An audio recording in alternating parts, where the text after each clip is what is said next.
back to our next session here at Journalism Media Week 2023, and a fantastic session we're going to have. We're going to be talking radio, we're going to talk TV broadcasting with the man, the myth, the legend, the man who should have got the Ken Bruce slot on Radio 2. He's on late nights on Radio 2 at the moment. Make some noise for OJ Borg!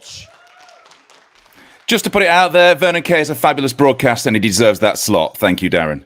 Yeah, I think contractually obliged to say. OJ, fantastic to have you with us today. First of all, I wanted to talk about yourself in sort of like radio and in broadcasting. Were you like me and sort of like very early age, sort of like doing radio bedroom? Was it always something that you No. to do? No.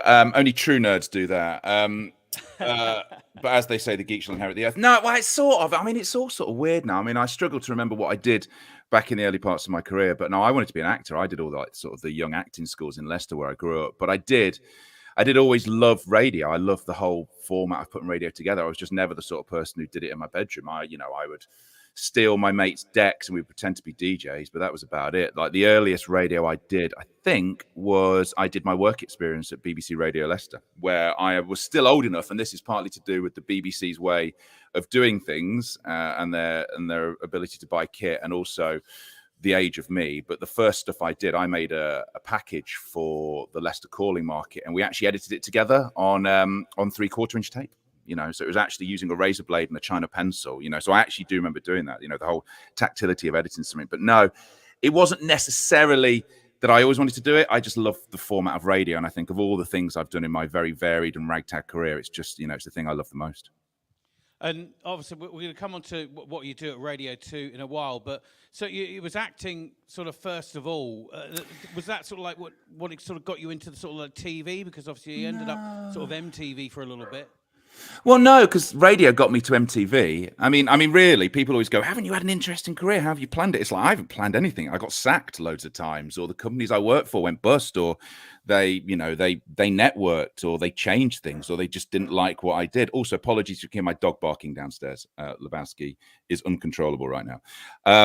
So no, not really, but I always just loved the medium of it. And I was originally a cameraman. Before I went to university, I was like, I wasn't going to go to university. And I got a job as a corporate cameraman. But before that, I'd sort of made my own stuff. And bizarrely, Leicester had its own cable channel for a while. And, I sort of made shows there. I basically did everything I could, whether it was acting, whether it was trying to do bits of radio, whether it was presenting on TV. I threw as much, excuse the swear word, shit at the wall and hoped some of it would stick. And I just didn't end up with a dirty wall. Good advice. Definitely good advice. So what was your university experience like? Well, this is always a difficult question because I didn't learn anything at university. I mean, at one point I was fixing the camera equipment for the lecturers. I sort of came in with a whole wealth of experience already. I went to university for two reasons. One was to break up with the girl I was going out with in Leicester, and I thought that was the best way to do it.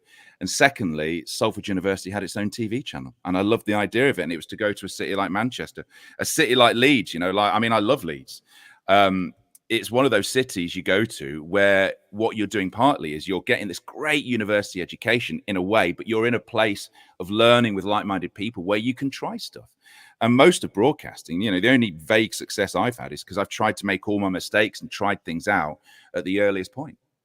And that's what I got. That's what I got from university. The joy of being around people who are like me, to make mistakes, to come up with ideas, to try and form creativity for what I do now. And what sort of things did you create when you were at university? And if you look back on those things... No, God, I don't look on the stuff I do right now, Darren. I don't watch anything I do. I hate it. I hate me. I can't watch me or listen to me. Although the more serious point to that is that I think you get to a point where you can assess as you're doing it. Like in radio, and you'll know this, the whole idea of air checks and being snooped is an awful experience, but you do get to the point where you actually know more than the people who are snooping you, and the reason they're snooping you tends to not be the reason. But that's a whole different aside. What I did at university was sort of the stuff that I do now. It was just a very early form of it. I tried to do everything as professionally as I could when I was put into it. So rather than doing stuff which was, I'm not saying that I was not self-obsessed as well, because you can be when you get into these things and doing 10-minute links on radio shows. But it was a case of trying to do things as well, because I wanted a job. I was at university angling for work. I wasn't hanging around. It just took me a long time. So yeah, no, I don't look back on it, but the sort of stuff I was making was the sort of stuff I make now, just a very crap version of it. Who says the stuff I make now is good? Well, it is good. It is good, the stuff you do now. There's no doubt about that. And that's the reason why, you are where you are, I think. And talk about, I think, what I'm quite interested in, before we sort of get on to other stuff, you mentioned sort of like the word snoops there. And I always say it sort of sends shivers down my spine. For anybody who doesn't know, that if you are a presenter at a radio station, that your editor, your manager, your producers, they will listen to bits of your show at certain times, maybe weekly, and they'll give you criticism to your face. How often does that happen at Radio 2? It doesn't. At the moment? It doesn't. It doesn't? No. Okay, interesting. Is it? Why is that interesting? Why is that interesting? Because I'm just wondering if they allow you then, obviously, just to sort of like do what you want. You have a creative freedom then. Not necessarily. Why would you think that they wouldn't snoop you at Radio 2, Dan? Here's a question for you. Go on. Well, only for the fact that that's obviously from commercial radio, that it happens so often. So why do you think they do it in commercial radio? Because they want to get you better, but obviously you're. That's not the point why they're doing it in commercial radio. It's not that they want to make you better. Why do you think they do it in commercial radio? I love the way this is turned around. For me, it was always to sort of like pick out the best bits of what presenters were doing and try and sort of like give them advice on areas they could sort of tighten up. Yeah, tighten up. See, that's the point. That's exactly the point. Commercial radio, and I think, commercial people who come out of commercial radio end up as some of the strongest broadcasters, as long as you keep a sense of yourself. But word economy, it comes down to, because commercial radio is about selling airspace. So if you can do all your personality. I remember somebody told me very early on, I was ground crew at Galaxy. So we just gave out stickers wherever we went. And I was desperately trying to get work as a tech op. And I remember it was at the time I was doing radio regen. So it was like I was doing a local breakfast show, as in local, as in like community radio for Wythenshawe FM, the heart and the jewel of South Manchester. And I remember going, oh, why do you only let your presenters on Galaxy at the time? Why do you only let them do like 20-second links? And his point was, great presenters can get their personality across in 20 seconds. And most of the reason you get snooped within commercial radio is partly to make you better. Yeah, I'll give you that. But most of the time it's to tighten you up. It's how can we make what you do smaller and more to the point so we can sell more adverts? That's the point of it. The reason you don't get snooped at Radio 2, quite literally, is because theoretically, when you get there, you should be at the top of your game. They shouldn't be telling you what to do, because if you've got to Radio 2, you should be good enough at what you do that you don't need to be snooped. I mean, what they tend to do at Radio 2 is if you're not good enough, you just get sacked. They're not going to help you. And talking Radio 2 then, I'm wondering sort of like with sort of how much preparation goes into the show that you do, and how much sort of like help you've got sort of behind the scenes. Because I know certainly if you go in certain commercial radio, it is really all down to it, and you don't get sort of producers sort of help you out quite a lot of time. Not in local commercial. I mean, because I self-produced for years before I made it to the BBC. I never had a producer, So, and I think that's the best earning you can get. I mean, if anybody who's in the audience right now wants to be a presenter, learn to produce, learn to do all your own stuff, because if you know how it's made, you will become better at what you do. That's the. And also, you'll be less of a bell end if you ever get famous. It all comes down to, knowing how it's made. So I think I'm all right on TV because I've made stuff. I think I'm all right on radio because I spent a long time producing myself. I understand what makes a great feature rather than, and if somebody gives me a bit of paper with something to read, I can understand it and make it my own rather than just reading other people's words. Because most of the time, most producers won't write in your voice because, no, I'm not the best presenter in the world. I'm absolutely not. I'm not the best presenter possibly in this room. But what I am is the best at being me. And that's the only, if you want one bit of advice, and I'll get it out now, be the best you can be, because no one else will be better. So how much help do we get doing the show? So if we're talking about the Radio 2 show, most of the ideas are mine. And what we have is a WhatsApp group. And me and the two producers I work with. So we've got, you know Dan, don't you? Dan Markham? Yeah, so Dan Markham is our exec now. So handsome Dan, he's wonderful, he's brilliant. And what we have is I have Sophie Tibbles, who's ex-commercial radio, and Will Broadbent, who's ex-local BBC radio. And they are just brilliant, super creative, and we're on the same wavelength. So realistically, something will happen in my day. Like last night, we had a whole idea. We were going to base it around Dan's cat. And because he's got a cat, and it was like, oh, what's the last thing you were responsible for? Fine, we wrote it up. That was the sheet. That was it. And I ended up going into Radio 2 in Wogan House because I was in London doing Strictly last night, and somebody had thrown away a shoebox of mine, and I ended up having a chat with Trevor on the radio. And if you listen back on BBC Sounds, you'll hear how all this happened. And I chatted to Trevor about, can I take these shoes back if I don't have the box? And Trevor Nelson used to work in the shoe shops. We did a whole thing on that.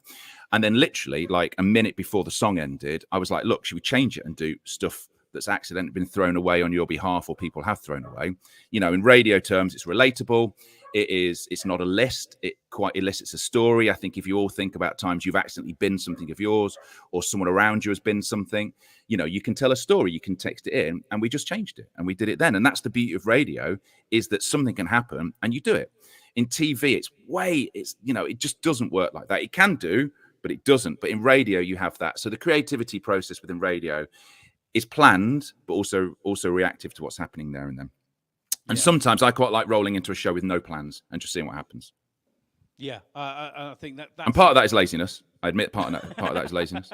But that's the beauty of radio, isn't it? You've hit on the point there, is how you can change whatever you're doing in an instant and be completely related to whatever's happening. And, we've seen how important radio's been over the last few years, certainly during the pandemic. The people certainly were sort of turning to their radios because it's that instant information, and how you can just change what you're doing despite what you've had prepped and ready to go for the show.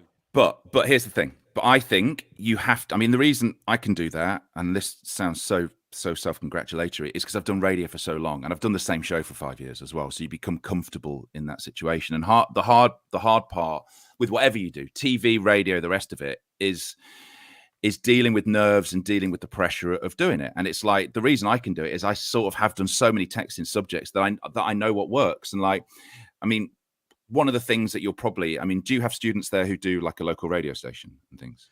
We produce a lot of content for sort of like BCB in Bradford. So a lot of the news days, they do news bulletins for there, and our third years do like radio shows for BCB, and they also do what's BCB? Sorry. Bradford Community Broadcast. Yeah, that works. And things like Dry Stone Radio. Shout out to Dry Stone Radio. Servicing Craven and Wharfdale, I believe. But what you'll do is you may have people who do texting, which is, and it'll be a texting, it'll be a list. And it's like, oh my God, I got 30, 40, 50, 100, 1,000, a million texts on a certain thing. If what you're doing is just about numbers, then it doesn't work. It's about, how do you elicit a great response? How do you elicit a story? And I try to run it through my producers, which is, we'll come up with an idea, and it'll be a really good idea, but it'd be quite convoluted. And I'll be like, right, give me 2 examples right now. And if we, as creative radio people who think like this day in, day out, can't come up with 2 examples, then for me, you get rid of it straight away. Because if we can't think of them, or we can't make them up as well, then I don't think we'd get, for people who aren't listening to the radio properly, for people who are busy, for people who are traveling, for people who are doing all the things, which means you're not sat directly looking at the radio, ready to send a message in. It won't work. So I think you have to have the ability to know what will and won't work. And don't, listen, I get it wrong. I do get it wrong all the time. And sometimes we don't get any messages. Well, we tend to, but there'll be crap messages, and we'll pivot and do something else. And I think you touched on earlier on about, you have a really varied career. It's not just radio. You do quite a lot of TV. I want to touch on the esports stuff as well. But the TV stuff, when was that sort of like first TV? Was that MTV sort of like the first stuff you got into, sort of live? No, well, Leicester Cable's. Well, this is the point. So, if I told you how I got on MTV, you'd go, "Oh my God, you lucky bastard!" So I was. How did I get onto MTV? So I had got my first radio job, and I was working at Kicks in Coventry, and I relocated to Coventry for £40 a day to do their evening show. And I lived in Coventry for about a year and 4 months, and I just got sick of it in the end, and I jacked it in, and I moved back to Manchester, and I ended up on the Revolution, which is, I think it still exists, the Revolution, or maybe it's called Mom Spaghetti. It's been changed its name to now, which is the greatest radio station name of all time. And, and I did the breakfast show, and I had managed to get a pay rise at this point to £45 to do the breakfast show. And I made a little show reel of myself. I filmed myself And part of what I did was, it was partly me doing hangover cures, and it was literally just me filming it on a really shit camcorder. And part of it was me, doing hangover cures, but part of it, I filmed myself radio presenting. And I sent it into MTV, and it just so happened that they were looking for radio presenters at the time. And they gave me a shout, and I went down to London. I did a screen test, and I did well in the screen test, and they gave me a job, and I launched a show called Radio Gaga. It was at the same time as Russell Brand was launching One Leicester Square, and we only lasted 4 months, and they took our money to fund his show. Different story. So people was like, "Oh my God, you got so lucky that you sent a show reel in." The other story is the fact that it was the 5th show reel I sent in, which I'd been sending in periodically every 8 months or so of me doing it. It just so happened this was the one they picked up. This is the one they saw me radio presenting on. So the stars aligned. But my God, I had to make that look. And the other thing was, I'd done so much faffing about on my own, where I'd pretended to record myself. I'd worked for Leicester Cable 7. I'd made my own little things. I'd done community radio. I'd done hospital radio. That when it came to do the screen test, I'd never read an auto cue before, but I managed to do it, and I spoke around the auto cue. And it was, I put myself in a position where the break came, and I was lucky enough and good enough to take it at that point. So that's how I got into TV. It was a lucky break, but it was a look I had to make myself. One question I always get asked about people who are doing sort of TV and radio is at what point do you need to sort of speak to an agent about sort of like opportunities? And I don't know. I've been asked this, and is that something that you did early, or do you, no? Did you not? No one was going to pick me up. I was just a douchebag from Leicester, man. Like, listen, most agents will not pick you up unless you're going to earn them money. That's the whole point. If they can see a future in you, so say you have, nowadays it's way different. It's way different. You've got Instagram, you've got YouTube. You can make your own world. Like the old pathways into media are way gone, and it's good and it's bad, because I think in some ways, I don't think broadcasting on Instagram and I don't think broadcasting on YouTube doesn't give anyone broadcasting discipline. And that's the failure when you get to places like Radio 2. If you don't have that ability, like the worst thing I'll hear, and it drives me mad, and I don't understand why people do it. Darren, how when you're talking to an audience, how would you address in a link on the radio? How would you do it? Well, the one thing I wouldn't do is say a very good morning to you. Something like that. Why wouldn't you say that? What's wrong with that? Yeah, you talk to one person, but that is talking to one person. Yeah. A very good morning to you is talking to one person. You wouldn't say, "Hey guys," because you're addressing an audience. You're addressing an audience as a mass part. The point of radio, and I think this works for TV as well, it's the point of radio is you're talking to one person. "Hey, how are you? What are you doing? It's great to have you with." You're always. It's why you get so many stalkers in radio. That's the problem. And I think if you come from like an Instagram or a YouTube, you'll be talking to the audience as, "Oh, hey guys," it's that always I struggle a bit with, and you can tend to hear it. People who've not got the broadcasting discipline. I mean, maybe I'm wrong. Maybe it's outdated what I'm saying. But the easiest thing you can learn from a presenting background is to do that. But the ways in now is you can build a massive following. Like I don't get work because my Instagram, my socials aren't big enough. Partly because I don't like social media, and it's never really worked for me. And the way I share my life, I do it through a filter using radio, and I sort of do some stuff on the internet, but I can't build the numbers that other people can, and I don't get work. But if you now can build your own following, your brand, you can build whatever you do on Instagram for whatever reason, then you would get an agent, because that's when legacy media, Radio 2, Radio 1, all these other places will look at you. Otherwise, it's difficult to get in. So don't get an agent until you need one. Also, remember, you'll always work harder for yourself than an agent will work for you. So, don't get an agent and think that's it, the good times are going to roll in, because it doesn't happen. 100%. And I do think it's interesting. One thing I always say is that certainly, in shows that I've done in the past, well, like you're saying, like talking to one person, is, talk to the audience or that listener as if you're down the pub with them, as if you're just chatting with them across a table, rather than you're, preaching to them or you are broadcasting to them. Yeah, I mean, the old trick that I did for like one day was, what you do is you take a toy and you put it on top of your, microphone, and you talk to the toy. So you are literally having a conversation, and in that way it teaches you to talk to one person. So you take a teddy and you put it on top of the microphone and you talk, and that would then, so you're going, "Hey, how are you today? Did you have a nice day? Why don't you tell me about the last thing you got?" And it's a way of doing it. Yes, my kids have been to McDonald's recently, for anyone who's been getting Happy Meals. Let's talk about the variety of stuff you do. Like you say, you were on Strictly last night. The esports, you've been doing this for a number of years now. I mean, that industry has become huge, absolutely massive. And the events that you host are spectacular. Did you realise right at the beginning that esports was going to be the massive industry that it is? No, I mean, it's another weird way in. So there's two ways in. I used to do a computer game show for MTV, and I did it very, very shortly. It's like I think they sacked the presenter, and they asked me because I was network, I was contracted to MTV. They asked me to cover it for a few weeks, which I did, and then they brought someone else in. So I did a computer game show. Always play computer games. Love computer games. The only way I speak to my friends anymore is I play online. I play Call of Duty at night. DMZ, if you've not played it, greatest game mode ever. And so I did that, and then I did an internet show before YouTube started. There was a company called BT Pod Show, which was like an early internet channel, and I did a show for them, and I actually interviewed one of the esports guys. And this was back in the days where they were playing, I don't know, for 20 quid in hotel lobbies, and then I forgot about it, and I was at 5 Live doing cycling stuff because I'd got myself in there, and I started work around cycling. And the editor of 5 Live started asking me, and he was like, look, do you fancy looking into this? We've got this idea we want to do. It's called Rise of the Cyber Athletes, where we look into the professional playing of computer games. So I started working on it, and it was, and I made this documentary. It was the first time the BBC had broadcast on Twitch. We co-broadcast on Twitch and the Red Button, and I think the website, and also on 5 Live. And we looked into how esports had grown. And this was 10 years ago. So it was very much, look how they've gone from bedrooms and hotel lobbies to stadiums. Off the back of it, the BBC was difficult to convince that esports was something they should invest in. And it still is 10 years later. The BBC has done some things, but I was asked by the company that we interviewed, ESL, if I fancied presenting for them, because I was somebody who had a bit of a computer game background.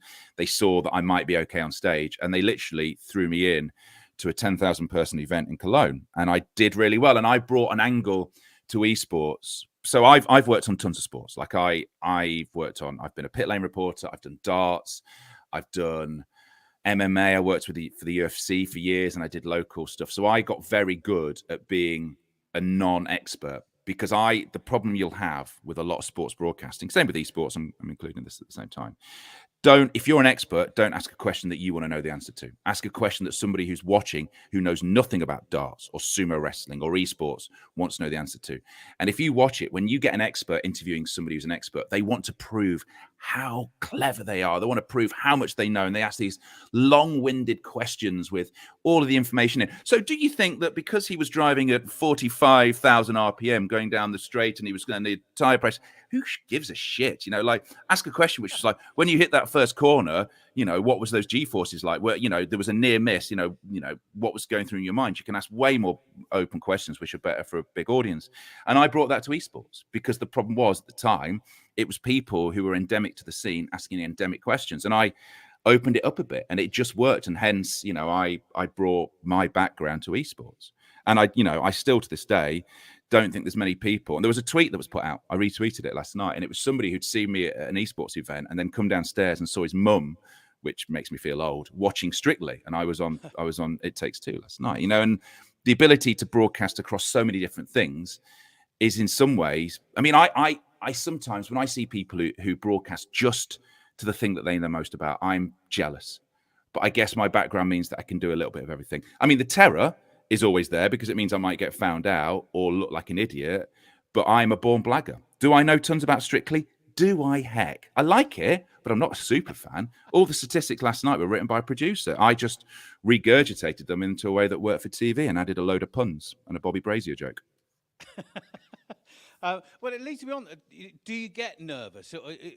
Have you ever been nervous, or where does that confidence come from? Or the confidence is bravado. Is bravado and belligerence, and that's what it is. And the confidence comes from knowing that I have made tons of mistakes in the past, and the times that I have really, really messed up, and I would use the F word here, but I'm trying to be a little bit better. The times I've really messed up, I've done on small channels, and I've done it on small radio stations. And there was a famous clip of a guy called Otis Dealey. Otis Dealey. Oh, yeah. And he was, do you know the one I'm talking about, where he presented... This is the Channel 4 coverage. The athletics, yeah. So that's happened to me. That has happened to me, but it happened to me covering like a Leicester Sunday League game where there was probably no viewers, and I don't even think we'd got the broadcasting equipment right. So I was possibly talking to myself, and it happened to me there. And so I knew what I did wrong. And the next time it happened, I could fall back on the failure I had before. Like, failure is key in this industry. Fail as much as you can. Get it out of the way early. Learn from it.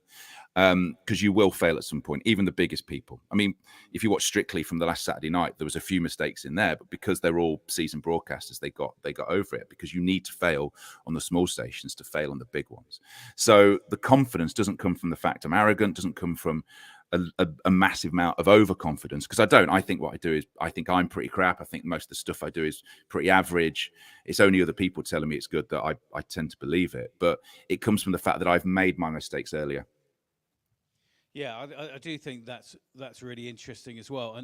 And coming off that, and obviously, again, more things that you're doing at the moment. The podcast you've started with Gethin. Chat a little bit about that podcast and how that's all come about. So podcasting has been a bête noire for me. I have been. See, this is the other problem here. I'm going to give you some real cynical bitterness here. So podcasting, I missed out on really early because I just didn't want to do it. Like, I was asked to do a parenting podcast when we had our first kid. This would be, God, she must have been like 1, so 9 years ago. And Acast were just, were in its infancy, and they said, "Listen, do you want to do this?" And I was like, "No." Plus, also, I don't achieve anything. Like, the amount of ideas I've got sat on bits of paper that I don't achieve is ridiculous. And so I didn't do it.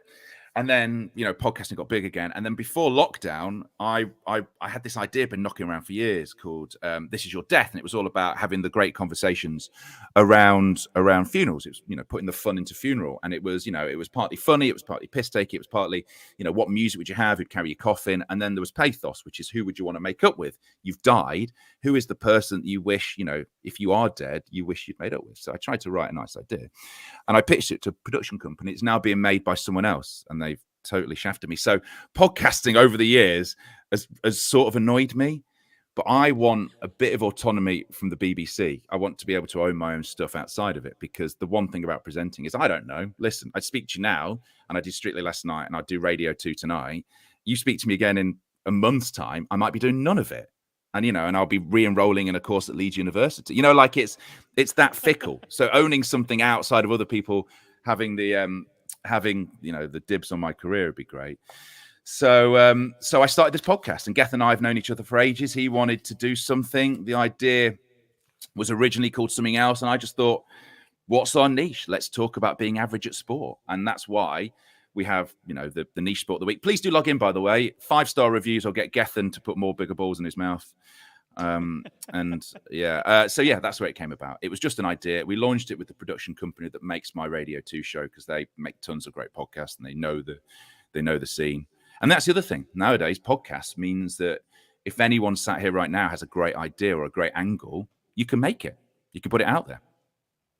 Yeah, that's, I think, the beauty of it, isn't it, really, is that there's a platform, and it's easy for anyone now to sort of like create content, as long as the audio sounds good. Oh, it's amazing. Like, if YouTube had existed when I started out, oh my God, I'd have loved it. Yeah, it would have been different scenario, wouldn't it, really? I do need to ask you, obviously, cycling, you do a lot of cycling. Bespoke podcast you used to do for 5 Live. You used to cover lots on the Tour de France. I do need to ask you how your legs are, because my shin, you shin. had some issues with your shin only a few weeks ago. Yeah, I did the Great North Run. Don't run, it's bad for you. My shin seems to be better. I've got back on the bike. I feel less mental than I was before, because I absolutely use sport as a way of like decompressing. And I do my best thinking on the bike as well. I always find that if I go for a ride, I can come up with ideas or come up with solutions to it. So yeah, love my cycling. Miss it massively. The Tour de France start in Yorkshire was one of the great things I ever worked on. Yes, snap. It was great fun. Oh yeah, you were a massive part of that as well, weren't you? It was just the fact that the Tour de France, it was during like the heyday of cycling being a big thing in the UK, and I think I think we've sort of missed that golden time. Yeah, no, which is a shame. I heartily agree. We're going to open it up to some questions for the audience. One more from me. There's one straight up the back there. But one more for me. How far do you look ahead, OJ? How far do you look ahead? Is there a grand OJ Borg plan? Oh no, of course there is. But we all have plans. I mean, the only thing I'd say is, to hark back to your introduction to me, there is no way of planning it. There's no way of planning. I could have great or overarching plans. Like if I could have a dream show, it would be to host the Big Breakfast. I think the Big Breakfast is coming back, but it ain't going to be presented by me as it stands. And it's like I can have all these grand plans of things I want to do. But if you look at my career, any plan I've ever had has fallen apart. I mean, if you want to talk about highs and lows, I used to present the National Lottery, and I was on Key 103 at the time as well. Right, yeah. And I got called in the morning. I was walking the dog. We had a 4-month-old baby. I got called in the morning to say that they don't want to use me anymore on the lottery. They just want to use Chris Evans. So I was like, oh, that's a shame. So that's my TV job gone. And I went into Key in the afternoon, and they sacked me from that. So I lost all my work in one day with a 4-month-old baby. And it's like, this industry is great. You have massive highs. But the only reason that I'm still going is pure belligerence and an ability to deal with adversity and really deal with rejection. It's why you speak to anyone who's been in the industry for ages, and you'll have felt this, Darren. I mean, you can't go a week without rejection. You can't go a day without rejection because there's a lot of great people, and the further you get to the top, the more great people there are around you. Sometimes you think the decisions are wrong. Sometimes you think the decisions are made for wrong reasons. Sometimes they are. Sometimes people are better than you. It's just the way it is. It's so. Do I look further on? I try to, but I try to not be stood by it. Like the thing I did last night for It Takes Two. Like it was, it's an 11-minute piece. It was the biggest thing I've done for them. It seemed to go really well. I could get tricked into going, ooh, maybe they're going to ask me back to do something next week. And in that, I'd be like, okay. And then if they don't call me next week, and then what? I start getting depressed about it. So no, I'm trying to be, and it's difficult to do. I'm trying to be. They asked me, it was great. People liked it. Fair enough. So I have a plan, but I try not to lose my mind when it doesn't go as accordingly, because it never does. Never does. Yeah. Everything happens for a reason, doesn't it? No, it doesn't. Everything happens for no reason, Darren. Terrible reasons. Right, we've got some questions. One up the back there from Alex. Hi, OJ. I just mate. wanted to ask if you could name one person in your professional career that has inspired you the most, who would that person be and why? Who's inspired me? So I have a weird thing, which is I try not to listen to people that I really respect and rate on the radio for two reasons. Like Sean Keaveney, I think, is one of the greatest radio presenters of all time. But I tried not to listen to him because his whimsy, his use of beds, I mean, it's inspirational. But then I would listen to him and I'd think, oh God, why am I so shit? Why can't I do what he can do? And then I would start trying to change what I do to what he does. So I try not to be inspired too much. I'd say early on, Mark and Lard. Like, I think they were the greatest radio show of all time. I bump into Mark Riley because he does Six Music from the same studios as us, and he's obviously on later now with Gideon Co. And like, I have to struggle not to fanboy every time I see him. In fact, he's invited me for a pint in a week's time. I'm very excited. I'm going to try not to get drunk because it's on a school night. But Mark and Lard, I think, are brilliant. I think the way Chris Evans, with the way he parlayed his career and basically was just total ideas all the time, I think is amazing. Who else inspired me? Not many other people. Everyone else can get lost. Yeah. Hi, OJ. Is Hey, there mate. any advice that you can give to anyone who is interested in becoming a radio presenter? Do as much as you can at any moment. Do all your stuff. Like literally throw yourself into anywhere that will have you. Do it as much as you can. Make those mistakes. Be the best person you can be. So be the best you. The best you is the best you. No one will be better than it. Try and have broadcasting discipline while making creative ideas. Do all the great things. So yeah, I mean, literally that's it. Start your own radio station. It's easy to do now. Start your own radio station. Broadcast it every week. There are so many different stations that will take on people for free, way more than when me and Darren started, because we had to fight our way in just to get airtime. Yeah. Now you can do it yourself. These microphones are reasonably cheap. You could do it with your mobile phone. The broadcasting abilities are endless. Just keep doing it, and have life experiences. Because the one boring thing on the radio is when people don't have life experience. The things that make you a great, relatable radio presenter is the ability to talk about the fact that you failed, the fact that someone's thrown your shoeboxes away, the fact that, you know, you have lived a normal life because that's who you're talking to. Sometimes when people have lived a very non-relatable life, then how do you have that? And the greatest radio presenters, even if they haven't got a relatable life, can still speak relatably. So, you know, do everything you can, be relatable, be yourself. Excellent. Okay, other questions? Don't all throw your hands up at once. Well, I do have another one for you. What's your body clock like now? With Oh, mate, it's on fire. It's torched. Yesterday, I got up at 7. Actually, I got up earlier. Took the kids to school, then jumped on a train to London, then went all the way out to Elstree Studios, did Strictly, got all the way back into London, found out my shoebox had been thrown away. Not that I'm sore about it. Got on a train, came back up to Manchester, did my radio show, finished at 3 a.m. Actually, that's not true. We pre-record the last half hour on a Monday when we do one-hit wonders. Don't tell anyone. Then got up this morning because I had to take the kids back to school because my wife was working. So, you know, was back up again at 8:45. Yeah, so my body clock is mashed. Yeah, because it certainly, after doing a sort of like a breakfast show for so many years, it sort of, my body clock shifted.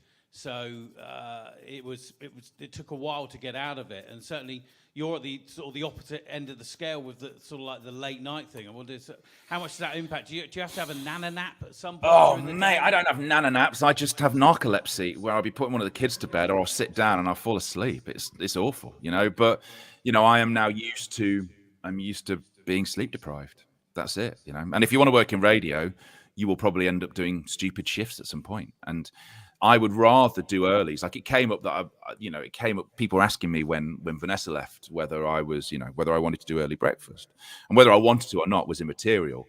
But when they said, if you do get it, do you really want to be getting up at 3 o'clock in the morning? And the answer was, I think I'd prefer it to doing nights. Now, nights are great, and I love the audience. And the show I do, even though it's midnight till 3, and it's looked down upon by a lot of people because it's the overnight show, people who work nights are, they pay their license fee. They have, they are isolated. They are forgotten about. They are a really great audience. And I love the fact we do a show. And the ethos of the show is always, we want to do a show that sounds like it's you could listen to it any time, because a lot of late night shows have been, let's wind you down. Let's play you something lovely to get you to sleep. No, man, I want to keep people awake. If you're driving a bloody articulated lorry between Leicester and Coventry, I want you happy and listening and laughing, and we're going to play whatever. We're going to play Metallica to keep you awake. So yeah, but I spend my entire day waiting to go back to work, and I sometimes wonder what it would be like to broadcast or do anything with my brain at full power. And I think it's interesting as well. We'll come to you in a second, Alex, about that sort of late night. I always remember sort of Alex the Dark Lord, who used to do sort of like really, really late nights and overnights at Radio 2. And it was that sort of gang mentality of that sort of audience that late at night, and sort of like creating that sort of like little gang. It was really, really important to him. And I suppose that's the same for you as well, that sort of like late night audience. It's a different audience. Yeah, we call them the Midnight Massive. Or the Overnight Sensations is my new phrase. I quite like calling them the Overnight Sensations because we are overnight sensations. Yeah, so yeah, they are a lovely audience. And Alex did a great show for ages. Even though somebody wrote my name on the back of a lorry recently and he thought that was me imitating him, but I didn't write it. Alex. When recording a podcast, do you have a set plan on what you're going to talk about and when, or do you just press record and see? No, I think you should always have a plan. I think with anything you should have an A and a B. I think, or an A, a B, and a C. It doesn't matter how you get between A and a B, but as long as you get between A and B. And I think always have a plan. I mean, if you want to go into a podcast and do a ramble, absolutely. But even things like the football ramble will have, they're all great broadcasters. They know where they're going. They know where their end is, or at least as a framework. The best broadcasting you can do is build yourself a framework, an A and B, whatever it is, and then expand, fill it with color, fill it with excitement and vibrancy and greatness. But make sure you've got that ability to know where you're going to get out. Not necessarily that you've written your out. I mean, that was a commercial radio thing where you had to write your power out and how do you throw over the break and all this sort of bullshit, but realistically know where you are, know how, your boundaries. So at least when it comes to edit it, you're not going to edit it, 3 hours of chat down to 15 minutes. And it should. In that way, I think it gives you the ability to be really creative within that. How much of the sort of like the skills around sort of like recording, editing, how much of that stuff do you still do yourself, or Oh God, none. Hey, listen, if the one thing I can get from doing all right is the fact that I don't have to edit anything more, then that's great. I don't like listening to me. Like I can do. Like if somebody, what happens now is because Sophie and Will, who produce me day to day, are so brilliant, and like literally, we will be editing things during the show, and I think it keeps it A, interesting, and B, the beauty of radio. Like I always forget that it's Groundhog Day every year. You know, National Groundhog Day, where Punxsutawney Phil comes out. So for the last 5 years since I've done Radio 2, I've done the same joke, which is where I play "I Got You, Babe," and then I pre-record my link, and then we copy it over 4 times and just keep playing the same song over and over again. And I always forget it is. So I'll be on air and go, fuck, it's shit, it's bloody Groundhog Day. And I'll have to run off to another studio and I'll have to re-record it, and they'll be editing it and putting it together and putting it in the show as we go. So the beauty of the fact that I've got great producers now is the fact that I don't have to do any of that stuff, and they are way quicker than me and way better than me. Yes, I can do it, but now it's more of a reviewing process. It's more of an editorial role, which is way better for me. What is it like? And I suppose this is one thing. It's the biggest radio station in the world. What is it like working at Radio 2? Because it seems really big to the outside. It is.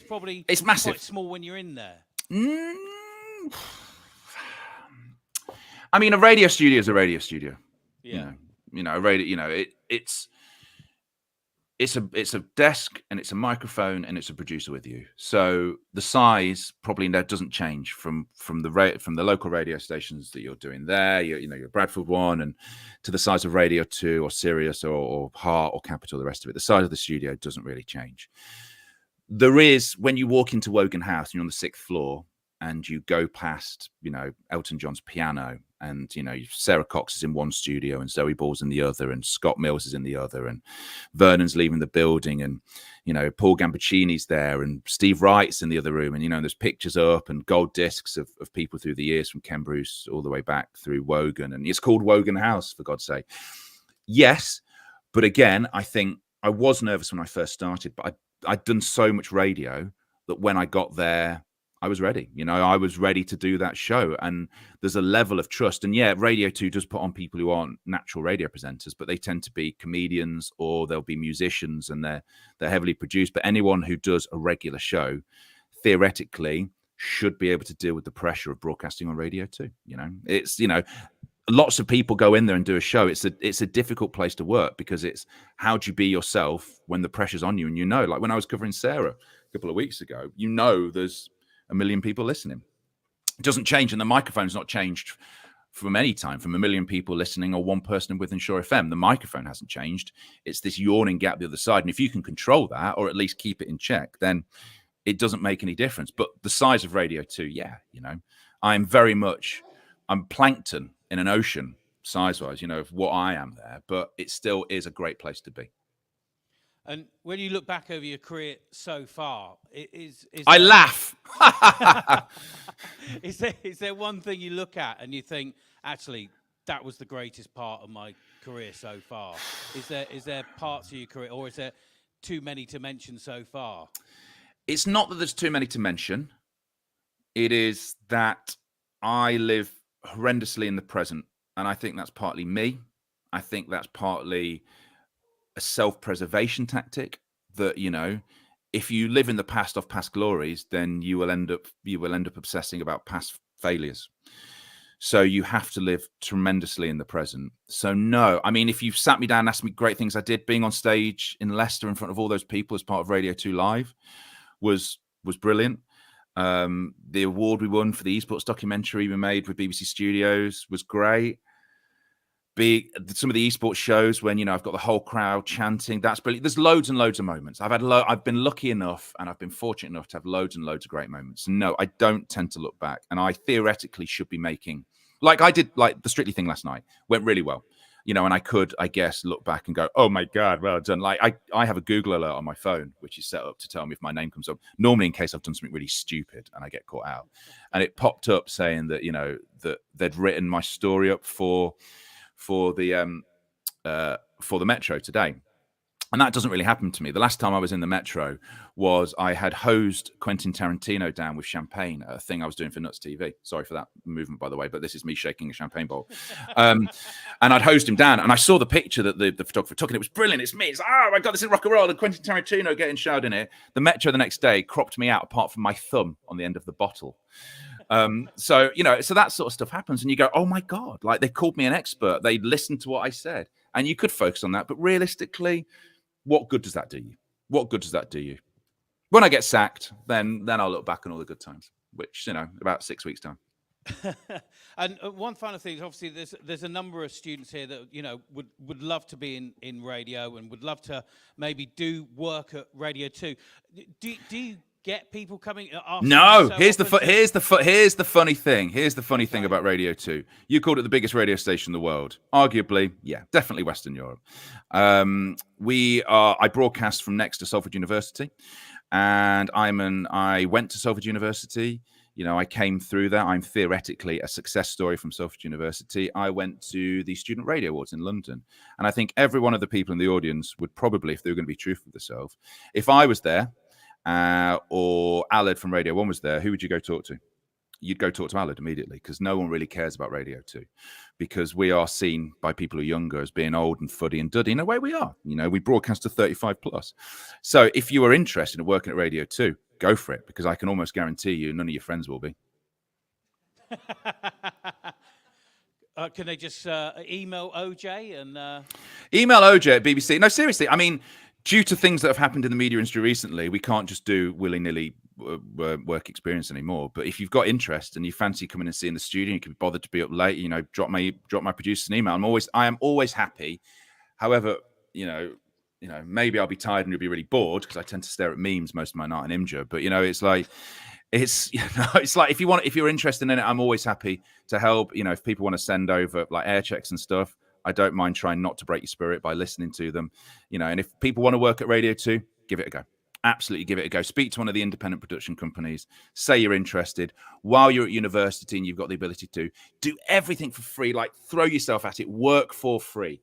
If you can, you have the ability. That's what I used my university monies for, was to just do stuff for free and get yourself in a position where at some point someone will pay you. But, like, you know, be ready for it. It's a grind. It's hard work. Don't expect. I mean, this is an interesting question, Darren, and I'd love to know your thoughts on it. Grind culture. Like, we come from a background where you don't say no. I still don't say no to work now. Yeah. I still feel bad if I take a day off.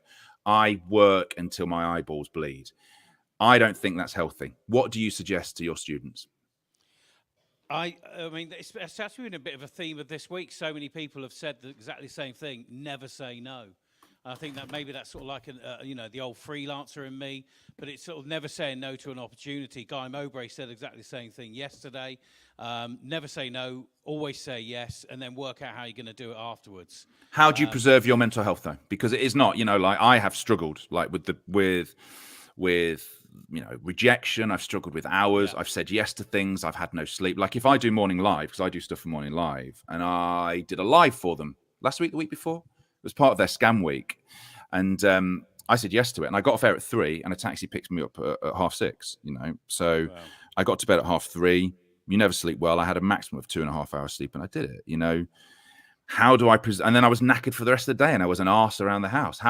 What is the right amount to do? I don't know the answer to that question. But I think, if you want to get ahead, this is a terrible thing to advise. And I take this massively with a pinch of salt, you know. I don't know. That's advice that Darren's going to give you, not me. But, you know, you have to weigh up.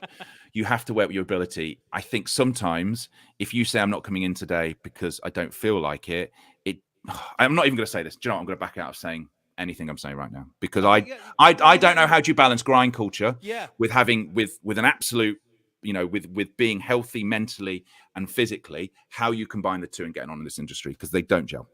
No, they don't. And I think, you know, I've got like 6-7 jobs at the moment. And I think it's sort of like that balance of, you know, you still need some time for yourself. Everybody's different. And maybe some people will be happy just with one job and then just sort of having a relaxing time. But I think it is just about that balance. And everybody would be in a different situation. You'll be in a different situation to me. And how much time you need outside of stuff to be able to sort of just reset. Yeah, absolutely that. I think I that's, just checked that's Twitter. key. Love that quote. Be your best self because nobody else will be better. I'm having that tattooed on my neck in Latin as we speak. Well, listen, we've kept you for long enough, OJ, but we really appreciate your time. It's been an absolute pleasure to chat to you Thank again. you. Thank you for asking me. Please- Sorry if I've whittled on. No, not at all. It's been fantastic to hear from you. Make some noise for OJ Borg. Thanks so much, OJ. No worries, Good luck with the mate. rest of your day. Anytime. Thank Have you. a great show. I'm going to attempt Take to go care. back to bed. Don't tell anyone. See you soon. Take care. Bye.